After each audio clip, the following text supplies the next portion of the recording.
మరి దానికి స్పష్టమైనటువంటి మరి ఇవాళ రిపోర్ట్ ఇవ్వనటువంటి సందర్భంలో మరి వారికి కూడా సూచన చేసినాం. ఇటు గోదావరి పక్కనే కిన్నెరసాని, దాని పక్కనే మురేడువాగు, ఈ వరదల ఉధృతికి మరి పోలవరం నిర్మిస్తూ ఉన్నారు. ఎక్కువగా నష్టం జరుగుద్ది.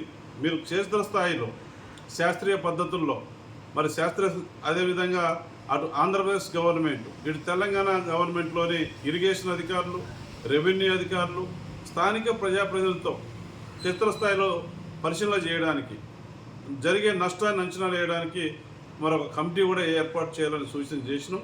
కర్కట్ట నిర్మాణంతో పాటు మరి ఇవాళ డ్రైనేజీల నిర్మాణం, స్లూయిస్ నిర్మాణం, మరి ఈ రకంగా నష్ట నివారణకు తీసుకోవాల్సిన చర్యలన్నీ కూడా పూర్తి స్థాయిలో తీసుకోవాలి.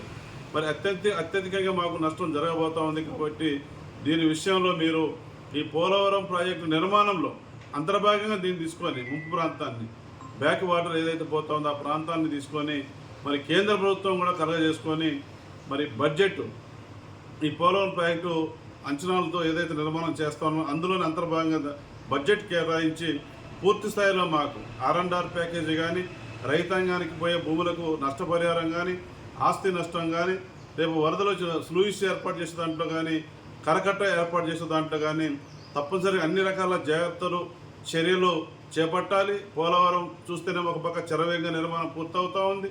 ఇక్కడ ఆందోళన రోజు రోజుకి పెరిగిపోతుంది మా ప్రాంతంలో. ఈ భద్రాచలం పెనుపాక నియోజకవర్గాల్లో చూస్తే పెనుపాక నియోజకవర్గంలో ఎక్కువగా నష్టం జరగబోతూ ఉంది ఈ పోలవరం బ్యాక్ వాటర్ వలన.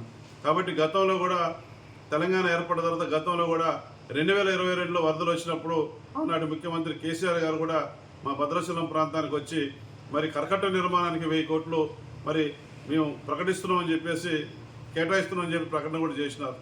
ప్రకటనగానే మిగిలిపోయింది.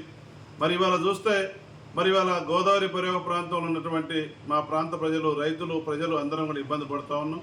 ఏదేమైనా సరే ఇవాళ అధికారులకు, CWC అధికారులు మరి పోలవరం ప్రాజెక్టు మరి ఏదైతే ఉందో అధికారులకు కూడా ఈ రోజున చెప్పడం జరిగింది. వారు కూడా సానుకూలంగా స్పందించారు.